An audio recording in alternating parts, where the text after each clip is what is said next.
আসসালামু আলাইকুম ভিউয়ার্স। আমরা আজকে কথা বলবো ছাদের সেন্টারিং বা শাটারিং নিয়ে।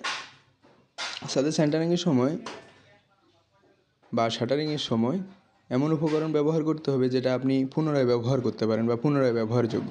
দেখেন এখানে আমরা জগ পাইপ এবং কিছু পরিমাণ বাঁশ ব্যবহার করেছি। জগ পাইপগুলো আমরা পুনরায় ব্যবহার করতে পারবো এবং বাঁশও আমরা পুনরায় ব্যবহার করতে পারবো, এটাতে কোনো ক্ষতি হবে না। আর অবশ্যই সেন্টারিংয়ের সময় এই যে আড়াআড়ি এবং লম্বালম্বি আমরা রড দিয়ে, এই যে এখানে একটা রড দিয়ে আড়াআড়ি এবং লম্বালম্বিভাবে সাপোর্ট প্রদান করছি একটার সাথে আরেকটা, এটা অবশ্যই লাগবে।